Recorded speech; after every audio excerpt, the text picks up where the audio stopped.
मांत्रिकों द्वारा अर्थात पाताल की बलशाली आसुरी शक्तियों द्वारा व्यक्ति के देह पर लाया गया काली शक्ति का आवरण तथा देह में रखी काली शक्ति नष्ट होती है। व्यक्ति के देह के चारों ओर सुरक्षा कवच निर्माण होता है। इस सूक्ष्म चित्र द्वारा हमने श्री दुर्गा सप्तशती पाठ का महत्व समझ लिया। आइए अब समझ लेते हैं नवरात्रि में घट पर स्थापित देवी माँ का पूजन करने की पद्धति।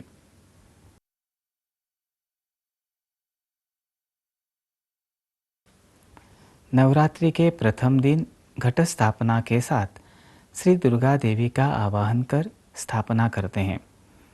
इसके उपरांत देवी माँ के नित्य पूजन के लिए पुरोहित की आवश्यकता नहीं होती।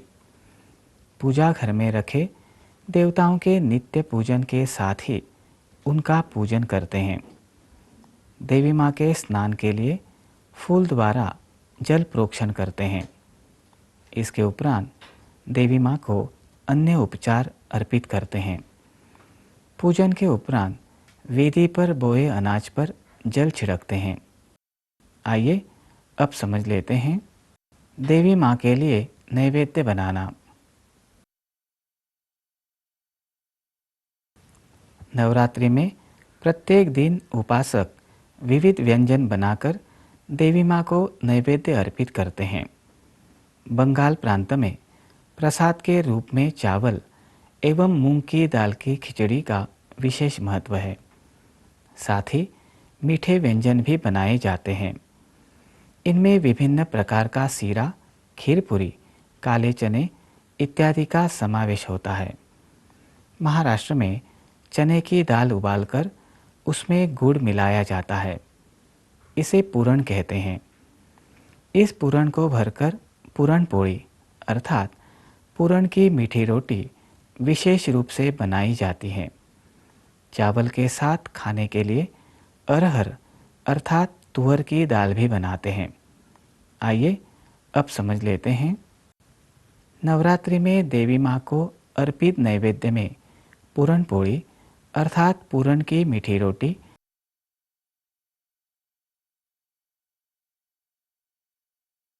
एवं अरहर की दाल के समावेश का कारण।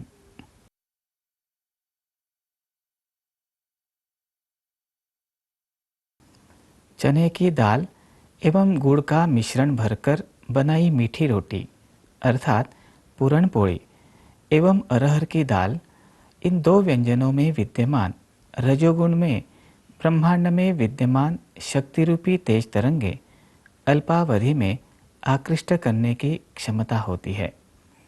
इससे ये व्यंजन देवी तत्व से संचारित होते हैं।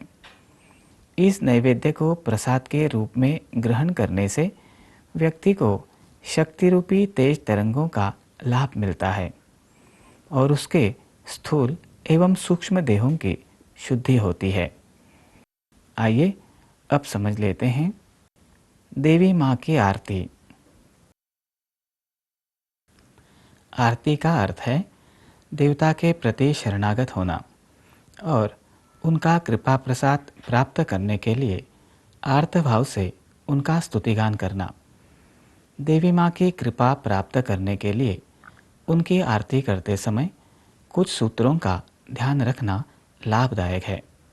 देवी की आरती पूजक ने अपनी बाईं ओर से दाईं ओर घड़ी की सुइयों की दिशा में पूर्ण गोलाकार पद्धति से उतारनी चाहिए। आरती मध्यम वेग से आर्त स्वर में तथा भाव से गाइए। संभव हो तो आरती करते समय शक्तियुक्त तरंगे निर्माण करने वाले चर्मवाद्य हल्के हाथ से बजाइए। नवरात्रि व्रत में पालन करने योग्य आचार। नवरात्रि व्रत का अधिकाधिक लाभ प्राप्त होने के लिए शास्त्र में बताए आचारों का पालन करना आवश्यक होता है, परंतु देशकाल परिस्थिति अनुसार सभी आचारों का पालन करना संभव नहीं होता। इसलिए जो संभव हो उन आचारों का पालन अवश्य करें। जैसे 1. पादत्राण न पहनना। 2. अनावश्यक न बोलना। 3. धूम्रपान न करना। 4.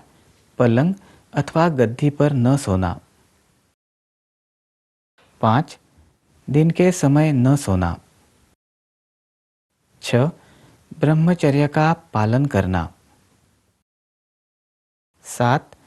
गांव की सीमा को न लांघना इत्यादि।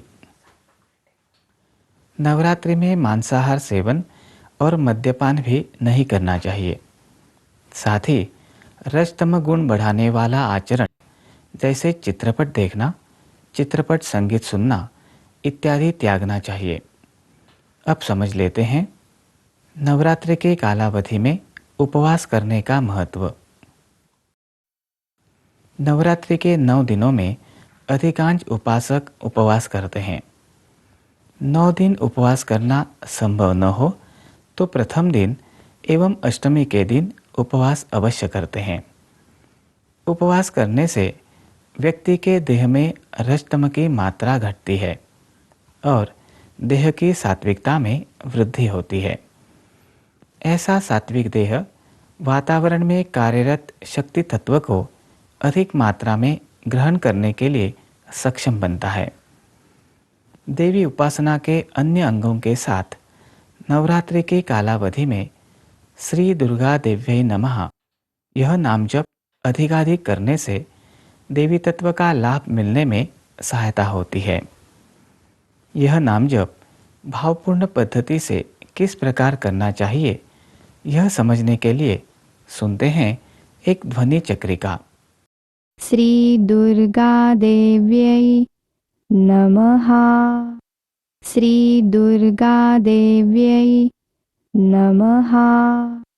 श्री दुर्गा देव्यै नमः। नवरात्रि में विविध तिथियों पर की जाने वाली धार्मिक कृतियाँ इस नाम जप के साथ पूरे श्रद्धा भाव सहित करने से पूजक एवं परिवार के सभी सदस्यों को शक्ति तत्व का लाभ होता है। आइए अब समझ लेते हैं जोगवा मांगना अर्थात देवी के नाम पर भिक्षा मांगना इसके बारे में। जोगवा मांगने का अर्थ है देवी को अंतर्मन से प्रार्थना कर कार्य करने के लिए जागृत करना। यह देवी के चरणों में आर्तता से की गई याचना है। इससे जोगवा मांगने वाले का अहम देवी के चरणों में लीन होता है। यह दास्य भक्ति का प्रकार है। देवी के चरणों की दासी बनने के लिए 5 घरों से सीधा अर्थात कच्चे अन्न सामग्री की भिक्षा मांगते हैं। भिक्षा में जो मिलता है उसी से व्यंजन बनाकर प्रसाद के रूप में सेवन करते हैं। इस कृति द्वारा अपना अहम घटाकर स्वयं में वैराग्य भाव की निर्मिति करना ही जोगवा मांगने का खरा अर्थ है। अब देखते हैं गरबा अर्थात डांडिया नृत्य।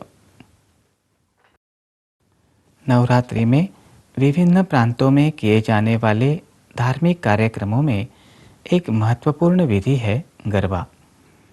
नवरात्रों में गुजरात में मातृशक्ति के प्रतीक अनेक छिद्रों वाले मिट्टी के कलश में रखे दीपक का पूजन करते हैं। यह दीपक गर्भ स्त्री की सृजन शक्ति का प्रतीक है। इस मान्यता से 9 दिन दीप गर्भ पूजा जाता है। दीप गर्भ से दीप शब्द का लोप होकर गर्भ, गर्भो, गर्भो अथवा गरबा शब्द प्रचलित हुआ। अब देखते हैं देवी की उपासना स्वरूप परंपरागत गरबा के बारे में।